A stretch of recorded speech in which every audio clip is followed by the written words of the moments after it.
Welcome along to the Matchbook Weekend Football Podcast. I'm your host, Daniel Hussey, and joined by our regular duo of Mark O'Haire and Adrian Clarke as we look ahead to Premier League this weekend alongside Europe and EFL. And Adrian, before we kick off, always good to have a quick look back, especially if there's something to shout about, of course. And you are the long shot king. We held you on Monday, but look, you backed it up. Club Brugge under 3.5 goals versus Sporting.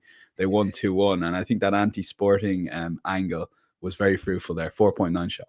Yeah, it was nice, wasn't it? Yeah, I love that. Yeah, no, because I thought Club Brugge were pretty good against Celtic, and then Sporting are on this awful run since Amorim has gone. So yeah, I just thought it was worth tipping up, and yeah, it was nice to come in just about under the 3.5 as well. So yeah, happy days. Been a good week.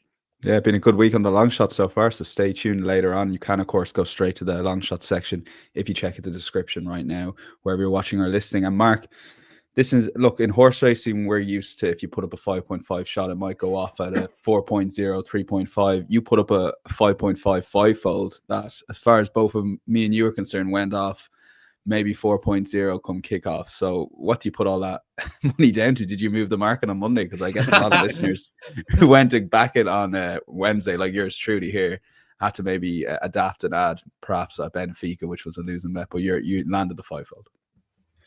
Yeah. No, I definitely did not move the market. I know Lille took a lot of money on the Wednesday, took a lot of interest, and made hard work of their victory over Sturm Graz after starting brilliantly.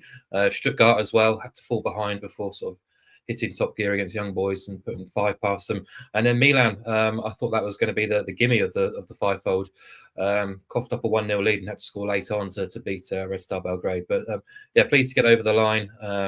I won't be doing fivefolds like that too often, but it's something to look out for in the Champions League. As I said on the show in midweek, they do tend to come in clutches, really, these kind of one-sided, lopsided betting heats. And I do think there's opportunity to get involved when it does occur, because as I said on Monday, was it 21 defeats from 25 involving the 5 sides we opposed on Wednesday night? Yeah, it's pretty abysmal stuff from the teams down towards the bottom end of the Champions League table.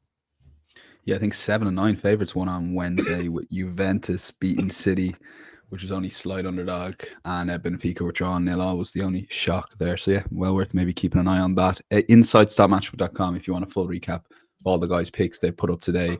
And you can, of course, follow, or subscribe wherever you're watching or listening, and do check out the Matchbook Betting Exchange. All these bets that we put up will be best price on the Matchbook Betting Exchange, but if you are looking for the sportsbook bet builder type bets, you can of course do that on Matchbook. So the value of the exchange, but also the benefits of a sportsbook as well. Let's start. Well, we've got 4 games to cover, and we're going to start with the Manchester Derby. Outside this game, this is probably the main game of the weekend. A lot of the other games maybe need a bit more drumming up interest, which we'll do over the next 40 minutes or so. But this is the big one. Man City 164 favourites against Manchester United, 5.4. The draw is 4.7. Both teams to score, yes, is 1.6. The ancient handicap line will see Manchester United get a 1-goal head start at the Etihad at 198, and 3.5 is the total. Unders at 174. So, Adrian, we spoke about Manchester City. You were really against them in midweek, and Juventus got it done. Like, City played it. Look, I think it's been the theme. Not that they're playing really, really badly. At least they're still creating chances, but I guess defensively, they're not able to sustain the amount of goals going in and then make enough for it going forward. Is this the perfect game for them to get back on track, or are you a bit more nervous for them into this new Manchester United team? Well, yeah, you can look at it both ways, can't you? They'll certainly try and see it as the perfect way to find a response. They don't want to lose those bragging rights to Manchester United. Obviously, there's a little bit of payback in the dugouts as well, isn't there, for Pep Guardiola? Absolutely spanked by Ruben Amorim when he was at Sporting not so long ago, just a matter of weeks ago. So Pep Guardiola will be determined not to get outdone by him again, that is for sure. Yeah, look, they played okay at Palace, played okay at Juve, really, with the ball, but yeah, not brilliant inside the final third. Couple of bad misses, and they were punished at the back. They're just not defending well enough, are they, at the moment? Conceding multiple goals on far too many occasions, aren't they? It's not just one that's going in. It's bunches of 2 usually against Manchester City. So they've got to watch out for United, especially on the break in this game, because United do have players that could if they're at it, hurt them on the break. I mean, still really impressed with Diallo. I think he's looked good under Van Nistelrooy and Amorim. So he's someone to watch out for. And they've got pace up top. So you never know. United do look equipped to hurt them, but are they good enough? That is the question. I certainly don't think they're good enough at the back at the moment. I just think City away, the team revved up to make sure that this crisis is kind of ended ASAP. Just don't think I could trust Manchester United to see out the game. I just don't. I think they're going to give up a lot of chances here. Obviously, the set play issues are massive for them. Kevin De Bruyne is back. His deliveries are good. And United just can't defend them. But it's not just that. They're also giving up a lot of opportunities, aren't they? And yeah, I just feel that City will score multiple goals in the game. Maybe they'll only need 2 to win it, but I could absolutely see that happening. United probably be pretty circumspect. I remember, obviously, I was at the Arsenal game recently, and they were very cautious, really cautious at the start of the game, looking to play on the break. And it worked for 45, and then it kind of fell apart for them. They'll be pretty circumspect, I would imagine, at the Etihad. They won't commit too many bodies forward too soon, and they'll look to grow into the game and then maybe pick off Manchester City a little bit later on. I'm gonna be. It feels bold at the moment to back City 1 win in 10. Yeah. I'm going to go with them here. I think that United have got a lot of work to do, a lot of work, and this new set up, the new system, up against a top side when they click into gear, it could be very problematic for them, in my opinion. I don't think they'll get blown away, but I do think they'll lose the game. So I'm going to go with Man City and under 4.5 goals. It's a nice price, really, 2.28. So if City are too short to back on the nose, if you think it's not going to be a crazy game like that 6-3 a few years ago, then pair it with under 4.5 and you get a very backable price. The last 6 meetings between United and City have ended under 4.5.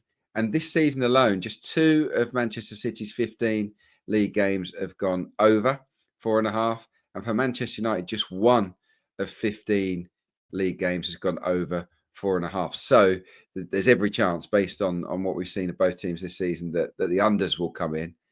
If you fancy City, it's a nice price.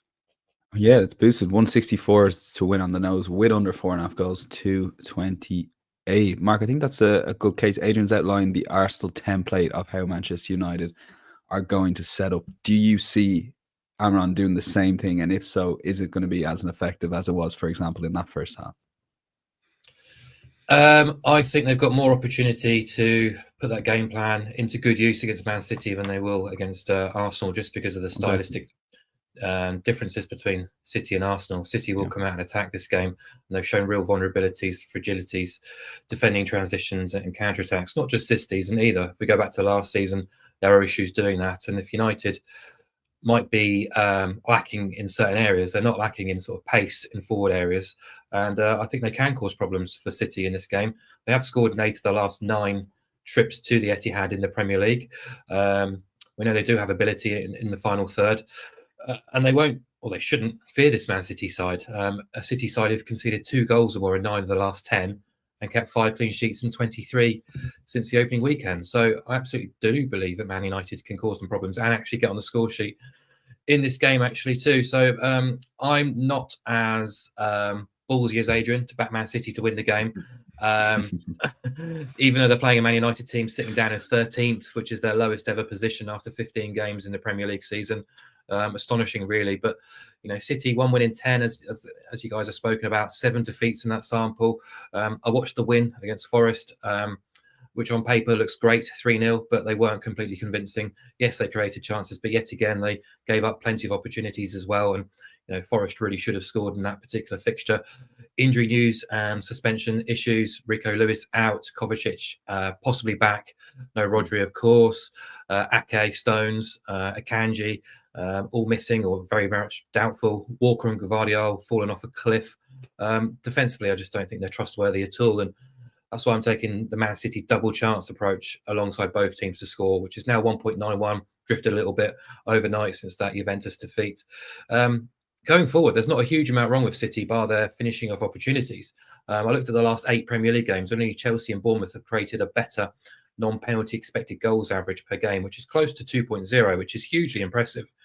But it just so happens, if you look at the big chances conceded over the last 8 games in the Premier League, only Southampton have allowed more than Man City, which is staggering stuff. Across the whole season, only the promoted clubs and West Ham have allowed more big chances than Man City. Again, staggering stuff. So, yeah, I think United can score and can be competitive in this game, but ultimately probably fall short. So, yeah, I thought that was a nice way in, actually, just to have City to draw or win alongside both teams to score at 191. Yeah. Okay, yeah. So 191, as Mark mentioned, a little bit of a drift since that Juventus result. This is going to be our money back podcast special, and maybe live on air we might just finalize exactly what we want to do, because Mark, maybe I'll hand it over to you first. You want to throw in booking points here of under 69.5 booking points with the same Anthony Taylor angle we saw get out of control at Spurs Chelsea. Should have gone way over the 69.5 booking points, but your stats and what your gut feeling was about Taylor maybe toning down the cards in recent weeks probably showed and did enough to get under, and you're expecting it again. Yeah, I think that's a really positive appointment if you do want to oppose a really high card count. As you say, exactly, he kept things in control for the most part last week in that Spurs Chelsea game. He's done this fixture 3 times previously and not gone over 50 booking points. And just before we came on air, I looked at the booking points head-to-head figures, or figures in the head-to-heads, right going back to 2014, and 70 plus has only occurred once in the last 10 years of Premier League matches between these two. I'll read out the most recent ones: 10, 50, 30, 30, 10, 30, 30, 20, 60, 50, 40, 20. You know, there's not a lot of kind of card-heavy games you associate with a big derby fixture such as this. So, yeah, I'd be quite happy to sort of go in again and oppose a high card count with Taylor in charge. Okay, we actually just hit the crossbar midweek. The over 39.5 booking points costing us Juventus City. Let's combine all 4 of those bets, because I'm feeling we want to play a bit safe with the result, Adrian. Don't want to quite go City win. So City double chance, both teams to score, yes, under 4.5 goals, and total booking points under 69.5. Seems a lot can go right there. We've 3.5. So that is a £10 podcast money back accumulator now it is, or bet builder rather, sorry. So check out that in full at insights.mashable.com. But if you're listening, Manchester City double chance, both teams to score under 4.5 goals, under 69.5 booking points. Just go to the bet builder on the Manchester City United game. If you do that or a variation of that and the bet loses, we'll give you free bet up to £10 in your account on Monday morning. Let's see, can we make it 2 in a row on the Premier League podcast? That is. So let's go back and start with Wolves versus Ipswich. Fascinating game here. I mean, 2 teams under massive pressure for different reasons in some sense. Wolves 198, Ipswich 4.1. The draw is 3.9. Ipswich are getting a half goal start in the Asian handicap line at 2.0. Both teams to score, yes. You've just seen on screen there 171 and 2.5 is the total. Adrian, this was your game of choice. So, I mean, it's got so much on the line. We saw those scenes at the end of the West Ham game with Gary O'Neill, the players after the game, that is, and then Gary O'Neill in the interview. It seems like almost a must-win game for him. Oh, it does feel like that. He was. I really like Gary O'Neill, but he was. He's always pleading the case for how good a manager he is, and that he's got better since all those great results last season. And I make him right. I think he is a good coach, but results have been poor. He hasn't been able to sort the issues out defensively. That's the problem.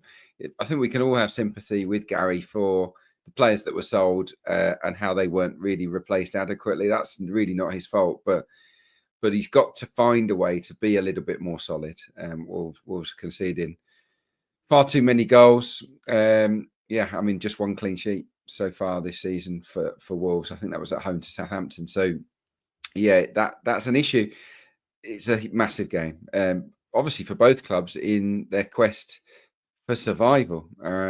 Ipswich can't defend either, by the way. Just 1 clean sheet for them as well. So both teams to score does feel very, very appealing here. Wolves have scored in every home game this season. I mean, Molineux has been an absolute feast of goals. I think it's averaged just over 4 goals per game this season, Molineux, which the fans must be like, what's going on here?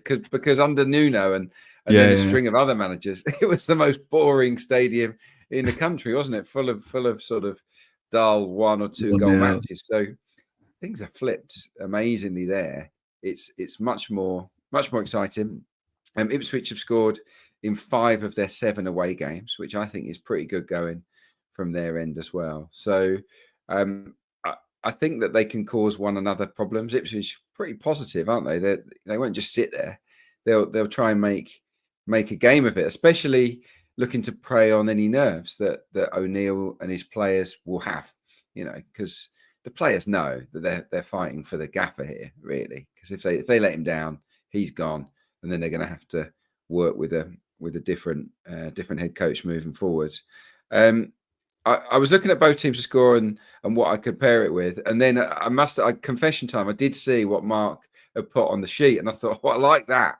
I like the sound of that, so I've adapted it, and I've gone both teams to score and under 4.5 goals, which comes out at 2.15. Both teams to score on its own is 1.71, or it was.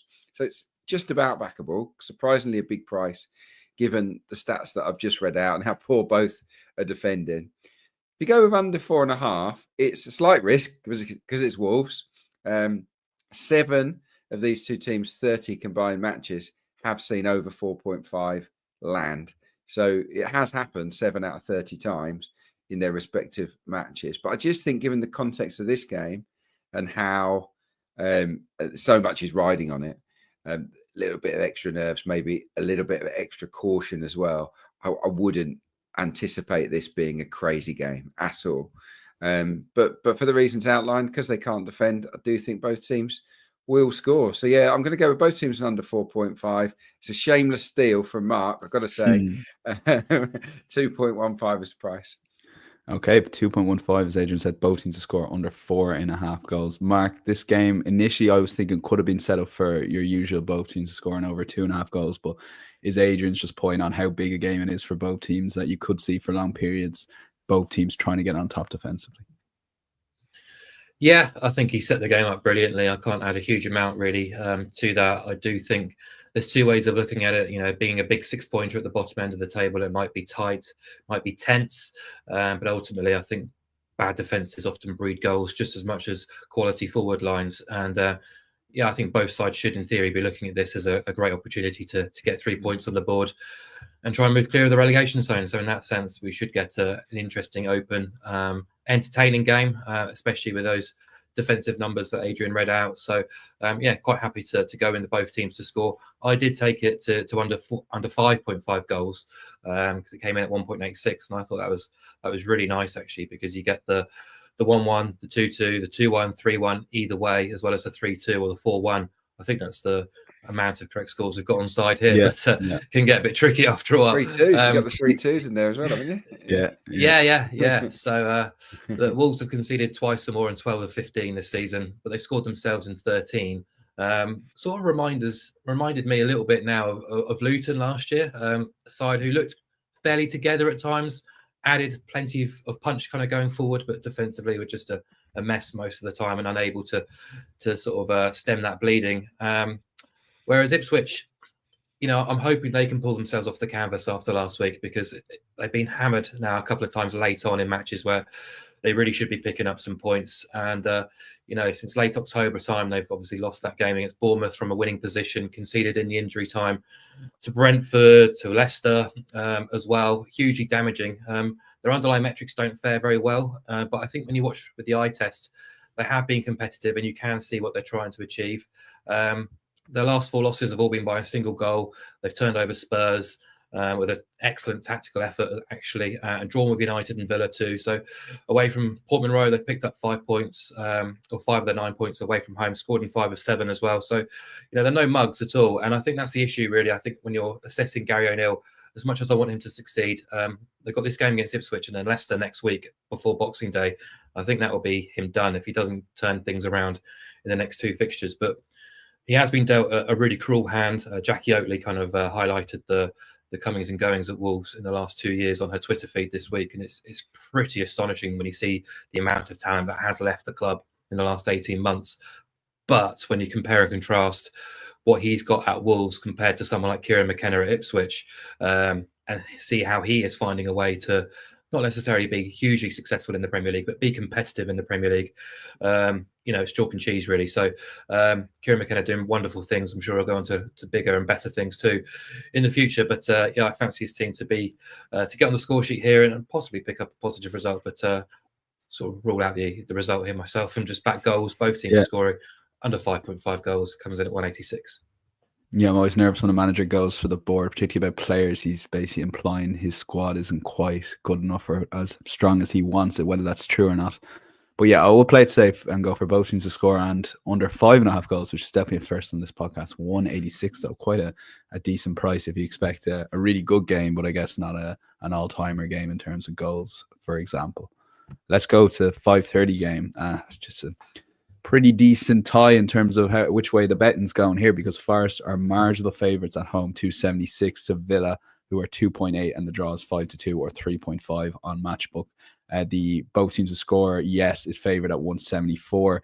Draw no bet is the Asian handicap line, so Forest are 197 favourites versus Villa at even money, and the goal line 2.5 overs 193. So the market expecting a close game, a tight game versus what we're used to maybe expecting over the last couple of years in the Premier League. What are you expecting? I don't know, to be honest. I found this really, really quite trappy, as I thought the Premier League is across the board this weekend. I thought it's a really difficult card. And look, Forest occupying a top 6 berth, winning at Anfield, winning at Old Trafford, same season, same time, the same season for the first time ever, I should say, I believe, which is a crazy achievement really for them. But the key stat that really impressed me this week I saw was after 15 league games, they're only 7 points off last season's points tally, which is incredibly impressive from Nuno and his players to be in this position at this particular moment, especially considering the sort of scattergun transfer approach they've had over the last couple of years since promotion. But credit to him, putting in a lot of very coherent, consistent performances. You can see the cohesion, especially in that back four, which hasn't changed too often. The centre-backs earning rave reviews, and rightly so too. But in forward areas, you've got that sparkle with Gibbs White and Hudson-Odoi and Elanga and Chris Wood in the form of his life. Elliot Anderson knitting it all together. It's just a brilliant box-to-box player at the minute, creating chances, but also being very effective in stopping attacks too. So, they're a decent team. And I did look at them and try and get them on side in this game in some way or form, with the free midweek to prep and prepare after that morale-boosting win at United.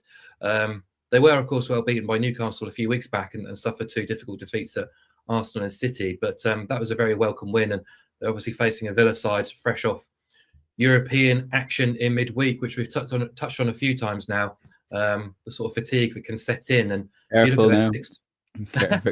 Be very careful, Mark. It's not an opinion. I'm just going to read you a fact instead. And their last 6 results after European football: 2-2 versus Ipswich, 0-0 versus Man United, 1-1 versus Bournemouth, 1-4 versus Spurs, 0-2 versus Liverpool, 0-3 versus Chelsea. So clearly the last 2 are very difficult games regardless, but dropping points against Ipswich, labouring in the last half hour against Bournemouth, failing to fire at all against Man United. There's fair reason to suggest that fatigue has played a part there. So, I'd favour Forest draw no bet if I had to choose between the two. But the City ground hasn't been the fortress we have come to expect, not for a while now, really. So, and Villa have lost just once against teams outside the top 3. So, just going to follow in the footsteps of what we just talked about at Wolves and Ipswich and be a similar option here. Both teams to score and under 4.5 goals is odds against 2.05. Each side has a 62% hit rate for BTTS in their respective home and away Premier League games going back to the start of last season. Forest have scored in 21 of 26 at home, but kept just 5 clean sheets. Villa have scored in 19 of 26 away, but kept only 4 clean sheets in that same sample. So I think BTTS has a decent chance of hitting. I don't expect it to escalate. We don't really anticipate Nuno games kind of getting out of hand, featuring 5 goals or more. Yes, last week did, but maybe against a tired Villa side, it won't. So, I thought odds against was fair enough.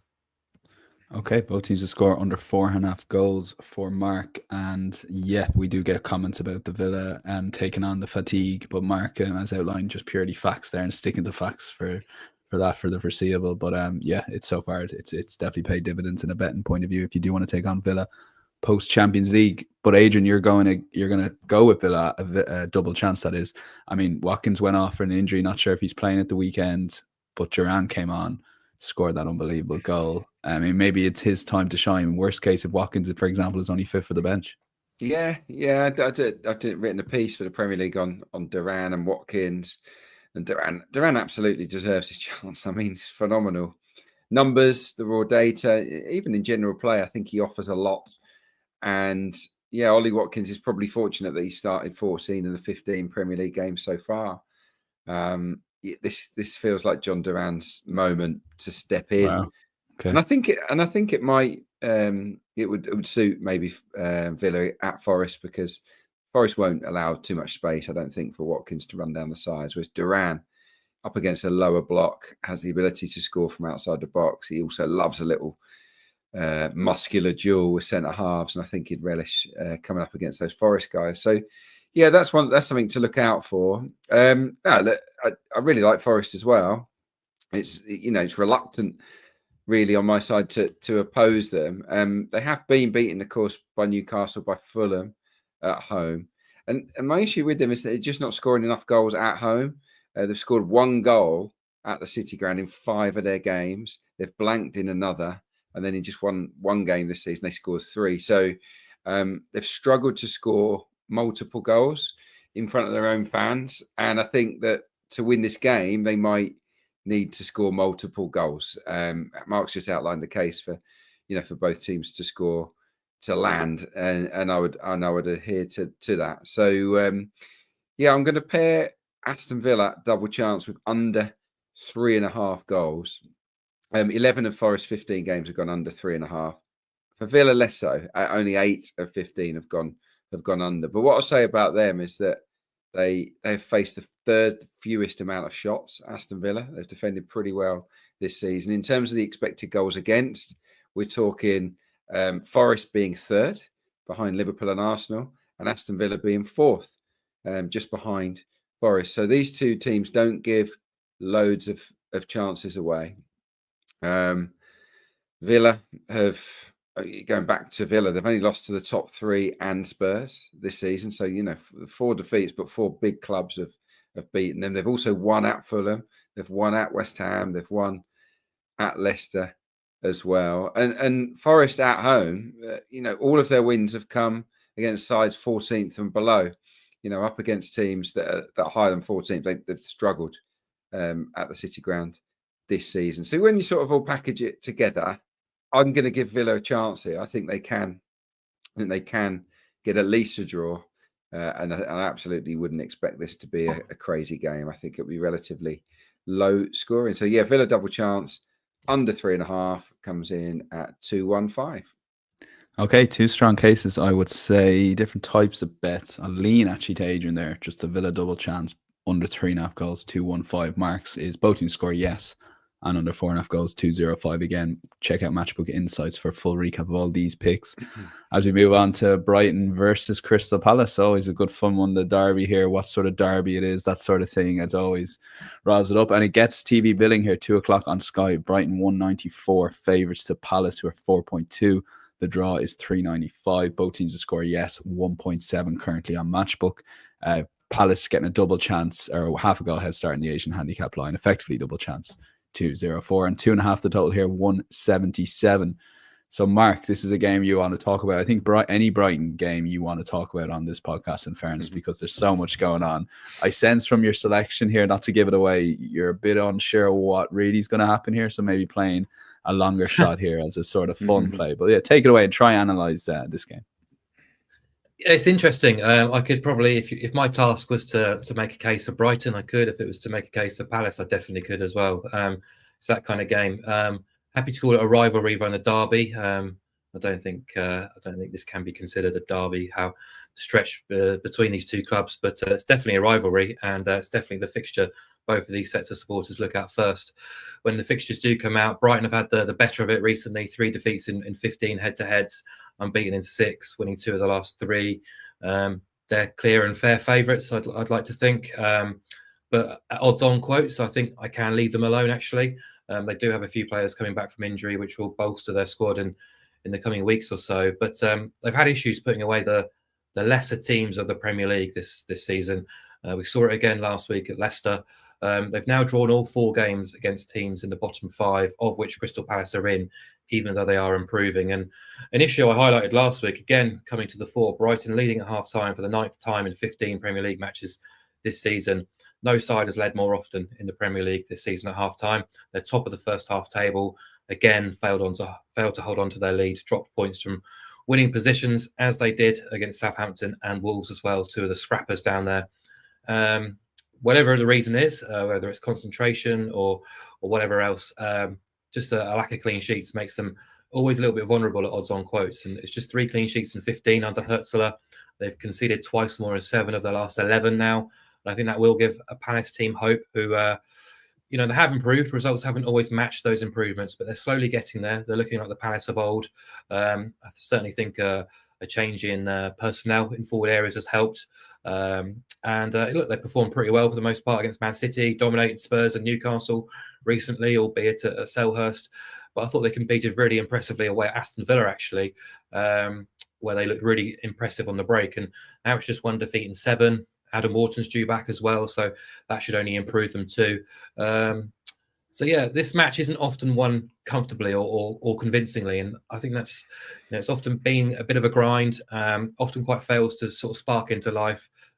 Draws are always commonplace here as well. 5 of the last 8 meetings between these 2 teams have ended 1-1, and funnily enough, Brighton have drawn 4 of the last 6 at the Amex. Palace have drawn 4 of the last 6 across all venues, as well as 7 of the last 13 over a larger sample. So I do like both teams to score in this game. It's trading around 1.7, a little bit short. So just going to package it with both teams to score, and we get a 4.9 shot. So 1-1, 2-2, that sort of thing, I think is a very big runner in this game. I did like the draw because I did look at Brighton double chance and both teams to score, but I'm just not finding them trustworthy enough at the minute to support them at those kind of prices. So I thought the draw and both teams to score was the best alternative.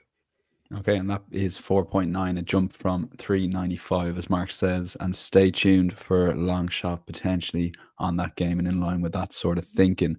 Adrian, this is a rivalry, not a derby. Would you concur with that? But they don't like each other, which I guess adds to it. Oh, it's a proper rivalry, yeah. No, they really hate each other. Yeah, it's good to see. I love it. I love that kind of thing. I love the tribalism. The tribalism in football. As long as there's no trouble or anything, I think it's a healthy rivalry. It's good for clubs to have a team that they really want to beat each season. I was at Northampton Peterborough, and you think, well, it's not much of a derby. 45 minutes it takes to get from Northampton to Peterborough, but it's real, and those supporters, to them it matters. So yeah, it's definitely a rivalry. I kind of agree with a lot of what Mark said. I'm going to chuck in a long shot. It's not my selection here, but this is one to consider, okay, because it's on the line of Mark. Brighton, it's a half-time, full-time market. If you back Brighton to be leading at half-time and for it to be ending in a draw, it's a price of 12-1. It's 13.0. The reason I picked this out is that Brighton are top of the Premier League half-time table. Doesn't mean a lot because you have a second 45 minutes to get all 3 points. But at half-time, no one's been better than Brighton. They've led 9 times, and it wouldn't surprise me if they led in this game. The issue is they've only converted 4 of those leads at half-time into actual victories. They've faltered, haven't they, in the second half of games. Palace don't have a brilliant comeback record, but they have come from behind 3 times to claim draws already this season. So yeah, just if you want a really sort of long shot to follow, Brighton and the draw comes in at a lovely price. I thought I'd just float that. My pick would be unders, under 2.5 at 2.2. 8 of the last 10 meetings between Brighton and Crystal Palace in the Premier League have seen this selection land. There's a lot of 1-allers, 1-nillers, 2-nillers in there, a lot of them. And I do think that this might follow suit, even though Brighton have obviously been a little bit, it's been carnage, hasn't there? No clean sheets for a long time. He must be so fed up of it, Hutzler. 10 of the last 11 Brighton games, both teams to score, all of the last 7. The game management is actually quite poor. And I think that's one area Hurtzler can definitely improve on. I really like him as a coach. I love the positivity. But late on in games, his players are doing the same things they were doing early on. And sometimes you've got to shut up shop. You've got to be a bit more canny. And I think that Brighton have lacked that a little bit. Palace got battered here in Feb. Lost 4-1. I do think that was a rarity given what I've just said about low scoring matches. So they'll be determined to get their own back, and they'll want to make it stubborn. And I've got to say, Palace have been stubborn this season. This stat really surprised me because I was looking through their results. They've not conceded more than 2 in a game yet this season, Crystal Palace. You know, they've only lost by more than 1 goal twice. Both times it was 2-0. So they are competitive. They will stay in the game. They will restrict Brighton to, you know, not as many chances as they might expect. And I do think that going forward, there's a little bit more from them. I like Mateta up there, really. And it's working quite well with Eze and Sarr just playing off him. So, yeah, I think Palace can stay in the game. They'll keep it tight. And I expect there to be under 3 goals, which is why I'm going under 2.5 at 2.2. Okay, maybe a small lean towards Adrian there, under 2.5, 2.2, just given the price more. And then to Mark Draw and both teams score 4.9. Adrian with a fun one, backed up with stats as well, which is always good. And you've had a few goes at this market over the years, Adrian. Definitely landed one with the rest, always in and around with a shout, because when you back it up with the stats, this is when it gets quite interesting. But Brighton halftime, Draw full time, currently around 13.0, expecting near kickoff that could actually get up to maybe 15, 16.0 as well. So check out the match with Bet and Exchange just before kickoff if you want a fun play there, Sunday 2 p.m. Right, we've covered all the main selections. And Mark, we'll go to you for 2 picks here. Bundesliga first, but we're going to start with Wrexham and both teams to score no versus Cambridge. Yeah, Wrexham going great guns in the midst of a really enjoyable automatic promotion battle in League One. Wickham, Birmingham up there with them. Huddersfield and Stockport will believe they've still got enough chance to break that top 2 as well.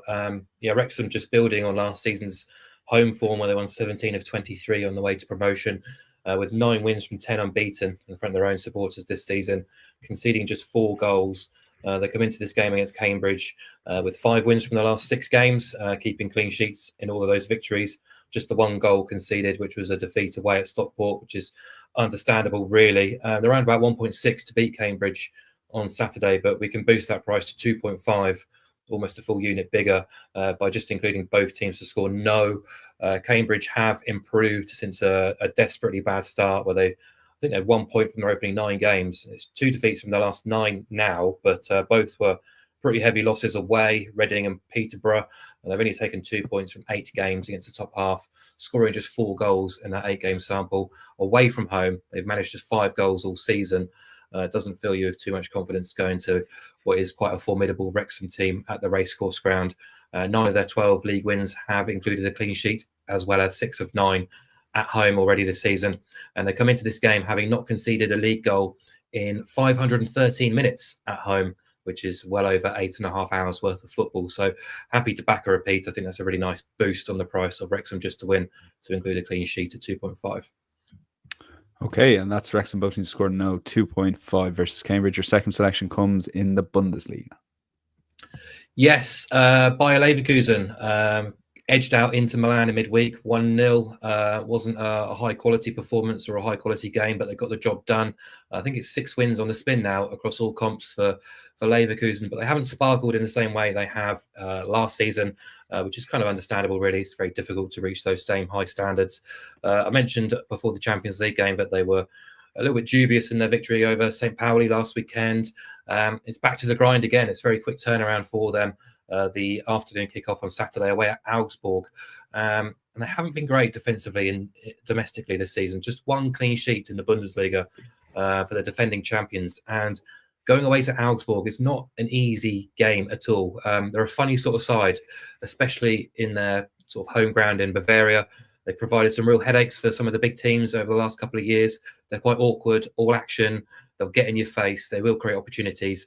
And they're very good at getting on the score sheet too. They've scored in 20 of the last 24 home league games, averaging 1.5 goals in that sample as well. But they have only kept 4 clean sheets as well. So you look at their matches against the big boys. Both teams have scored against Bayern, Dortmund twice, Frankfurt, and Leipzig since the start of last season. So happy to back it again. It's 179 here against Leverkusen, which I think is a tremendous price. So Leverkusen have scored in all of their away games under Xabi Alonso in the Bundesliga. 15 of those 23 away games have seen overs and both teams to score. We're getting 1.79 on a repeat. If you combine the two teams' records this season, they've played 26 Bundesliga matches, 20 have gone over, 20 have also seen both sides scoring, and the two teams have collectively managed just 3 clean sheets in that sample. So, I think if Augsburg score here, which they should, both teams to score is a huge runner at 179. That's Augsburg, Leverkusen, both teams to score 179, and Wrexham, both teams to score no 2.5. Adrian, you've got 2 selections here, and it's Mark's beloved QPR to kick us off. Loving this. Mark's beloved on fire. QPR. Yeah. I'm not quite sure on fire, but we're going along nicely. Yeah, 3 wins in 4 clean sheets on the bounce. Obviously, key players have come back into the team, experienced players, and that's definitely making a difference for QPR. So, yeah, they're looking a little bit more solid, and I think having 4 clean sheets in a row will give them confidence heading to Aston Gate. I saw Bristol City on Tuesday night at Sunderland, and they put in a really good team shift. I mean, they had a dreadful performance at Portsmouth at the weekend, but they responded brilliantly, and they were all set for a famous 1-0 win up until an injury time equaliser. They defended outstandingly well as a team, and I do like Liam Manning as a coach. I think he's really smart. So yeah, I'm going to actually go with opposed goals here, and I'm going to go with both teams to score no. It's 1.86. The Robins have blanked in 7 of 20 games, which I think is quite a lot. QPR have blanked in 6 of 20, but I don't think there's any doubt that when you look at QPR's centre forwards and when you look at Bristol City centre forwards, they're not among the most prolific in the division, and they're all struggling really to score on a regular basis. They're having to spread the goals around. So I can absolutely see one or both struggling. Clean sheets for QPR have been forthcoming. I've explained that, but Bristol City have had plenty of their own as well. Both teams to score no has landed in 5 of the last 6 Bristol City games, and obviously they're a whisker away from making it 6 in a row at Sunderland. So yeah, I just see. I couldn't tell you who's going to win this, but I can see it being 0-0. I can see it being 1-0 either way. But we're recovering ourselves for a more handsome 2-0 or 3-0 as well, aren't we? So yeah, both teams score no. Bristol City QPR 1.86. Okay, 186. Both teams to score no. Bristol City QPR second selection. MK Dons and under 3.5 versus Gillingham, Adrian, which is 2.26, quite above even money anyway. Yeah, decent price this one. And I'm a little bit surprised because MK Dons are flying under Scott Lindsay, who moved there, of course, from Crawley. Good fit, and they're in really good form. They've won 6 on the spin. MK Dons. They've actually scored 3 goals in 5 of those 6 games as well. So they've been scoring a lot of goals, which might make me a little bit nervous about the under 3.5. But Gillingham are a very solid team under Mark Bonner, and very few of their games escalate. They don't concede a lot of goals. So MK Dons, the most informed team in the division. They're also the best team at home. They're top of the home table this season. They've got 20 points from 10 home games, 6 wins, and they're up against a Gillingham team who are okay, but they've only got 8 points from a possible 24 on the road. They've struggled to make an impact in away games this season. They've only scored 5 goals across those 8 away games as well. And they've lost 5 of their last 8 games full stop, Gillingham. So they're out of form. If you go a bit further back to the start of October, they've lost 7 out of 10. So they're really not in great form, even though they did beat Salford at home last time out by a 1-0. So I think you have to fancy MK Dons here. You have to. But they're quite short. So you just pair it with under 3.5, which has landed in 17 successive matches involving Gillingham. Then it takes it to 2.26, which I think is a nice price. Okay, jump there. As Adrian said, MK Dons 3.5, 2.26, and both teams to score no in Bristol City versus QPR. That concludes our any other bets. Now, for those who've skipped ahead to the long shots, you have come in just in time, and those who have stayed with us all the way through, because the guys are on decent form, I would say, in the long shots, to put it mildly. And Mark, I mean, Brighton, Crystal Palace, you had your long shot draw, both teams to score, yes, at 4.9, but you really can just see in your mind's eye a 1-1. So in that case, it's a little bit overpriced if it's 8.0 at the moment. Well, I was just going to double it up, but I think that's just a bit lazy. So I've opted for the 1-1 because of the price. I can't really see it sort of escalating to a 2-2 or a 3-3. So I fancy the draw, which I do. I think it is overpriced in this fixture, having won so often. And ultimately, the 1-1 has been winning consistently in this game. As I said, 5 of the last 8 games between these two teams have ended 1-1. So if you like both teams to score and you fancy the draw, then this makes the obvious conclusion. So yeah, happy to have a bash at a big price to the 1-1. Yeah, correct scores, very competitively priced on the Match Betting Exchange versus our competitors. Now, Adrian, this is I know you know what I'm going to say here. This is tough to get on board with because people are happy probably to follow you blind, but maybe someone, it's a League One bet. I'll just check the table to see where these two teams are. Shrewsbury are home, they're 24th out of 24, and Wickham are top out of 24. So I presume you'll be back in the away side, but you fancy the home side of 4.7. So I'm looking forward to the case. It's a fun one, really. It's a fun. Maybe I'm getting too cocky. I'm freestyling a little bit. Yeah, very big time, big time.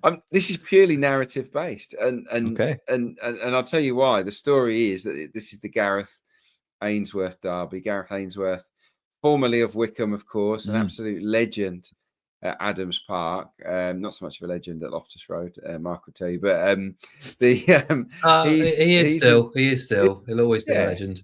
Yeah, we just don't talk about the managerial spell. Yeah, it didn't go well. Didn't go well as the gaffer. But anyway, he's just taken charge of Shrewsbury, who are rock bottom. They're really, really struggling. But they did beat Birmingham in his debut at home just a couple of weeks ago. They've had a couple of defeats since, so they've levelled out. But this is Gareth Ainsworth entertaining his beloved Wickham, who are managed by Matt Bloomfield, who's his former captain, basically right-hand man. He was his manager on the pitch for many, many years. They've got a great relationship. Bloomfield knows him inside out, as does Gareth the other way around. I just think sometimes when the sort of master takes on the apprentice can get a little bit respectful, can maybe start to overthink it. And not be scared to beat their old boss, but you know what I mean. I just think there's a part of you where he might start to change things because this is a big game. He would love to get one over on Gareth Ainsworth, but you can bet your bottom dollar Ainsworth doesn't want to get beat by his former player. So Wickham have been brilliant this season. I can't deny that, but they've had a slight drop off the last 2 games. They did draw with Reading. They did draw with Exeter, where they trailed 2-0 as well. So things aren't quite as serene as they were for Wickham. He's also, Matt Bloomfield, been linked with a number of jobs this week. The Millwall job, he's very high in terms of favouritism for that. I think he's second favourite. So yeah, let's see. Wickham, just to put it into context as well, Wickham flying high at the top. So many of their victories are by 1 goal. They've beaten all of the rest of the bottom 8, all 7 teams. They've beaten them all. But all but one of those was only by a single goal. So they're not blowing teams like Shrewsbury away. So if you get behind this, it's a little fun one. I think Shrewsbury might get you, provide a little bit of value for money. 4.7. I have to say that was good. And it got better as it went along. And my ears pricked up when you mentioned he's been linked with the Millwall job. I always think that's a massive distraction as well, as if we didn't. Mark, what's your take on the Shrewsbury case there very quickly? Because I was fascinated throughout. No, I fully agree. It sounds really bad after time, and I didn't back this myself, but a fortnight ago, when I was looking for a long shot, I was very close to putting up Shrewsbury to beat Birmingham in Gareth Ainsworth's first fixture in charge, and obviously didn't, and they went and toppled them. But yeah, he'll be massively up for this, and just quite pleased to see things start reasonably well with Shrewsbury, and he's still got a huge amount to offer. Great character of the game. Things didn't work for him at Rangers, but I've no doubt it'll be a success for Shrewsbury.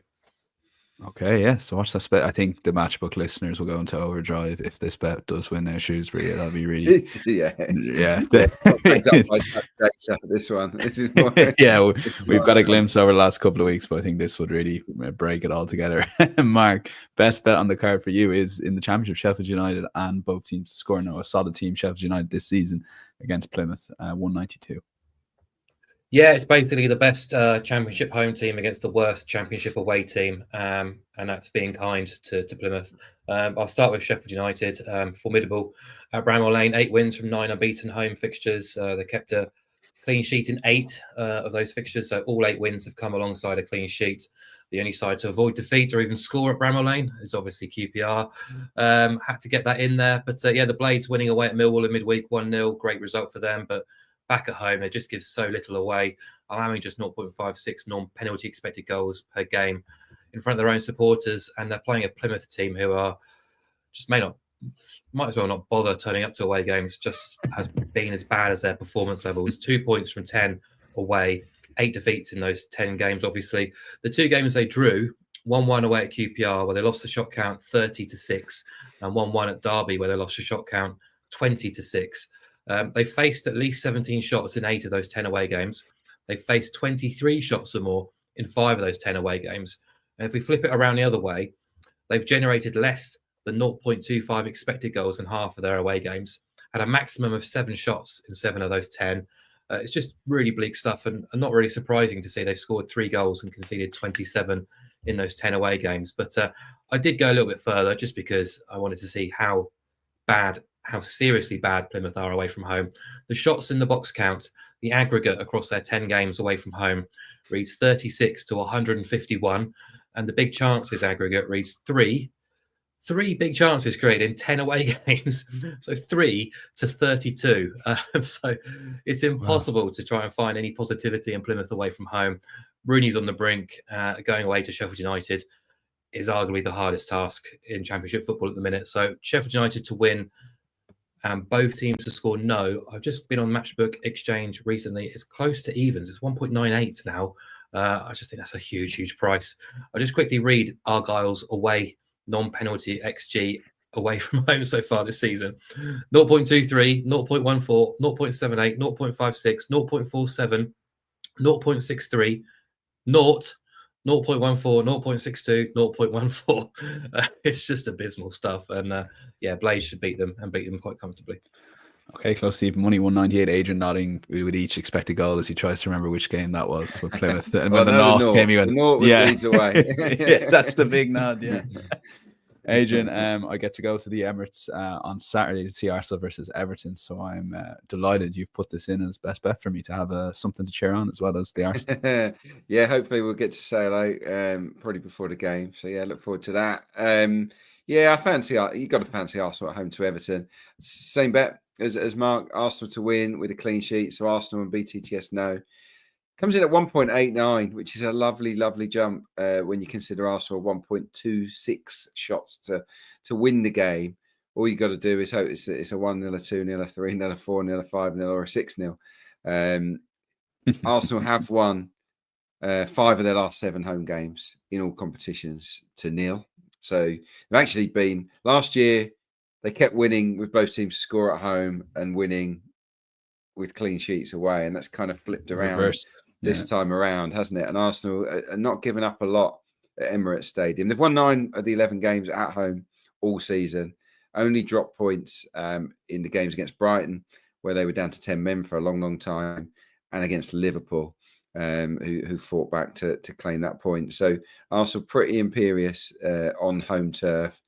And even with the depleted defence, Monaco in midweek didn't really have very many shots. I mean, Arsenal in the Champions League haven't conceded a single goal at home.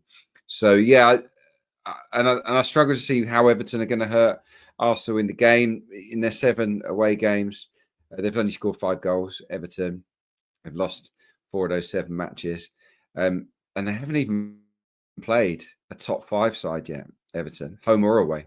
So they've got some really tough fixtures to come, the Toffees, which is a concern. Against teams above them that they have played, 9 matches, They've had 4 draws, 5 defeats, and they've blanked in 6 of those 9 games against teams above them. And as I say, teams above them aren't in the top 5. So this is their toughest test of the season so far. They lost 4-0 of course at United. They lost 4-0 at Spurs. Arsenal should win the game and should win it to 0, in my opinion. So, 1.89 on that. Okay, yeah, Arsenal both teams to score no, and Sheffield United and both teams to score no. The 2 picks there, and big jumps from their match prices if you do fancy the clean sheet. And we've spoken about this a lot over the years. You do get a massive jump on that. We're done. Thanks to Mark and Adrian. We have 2 more episodes before the Christmas period, so looking forward to that. We've next Thursday, and then hoping to get Monday in, which will preview the Christmas football. And we will confirm all that on our social channels. So do follow, subscribe, and like wherever you watch or listen. Takes 2 seconds, makes a massive difference to us, gets our content out to a wider audience, but also for you. You'll never miss an episode. Enjoy the weekend's football. If having a bet on the weekend's football that we discussed, please do so responsibly. Make sure it does enhance that enjoyment, of course. And we will chat to you this time next week. Bye bye.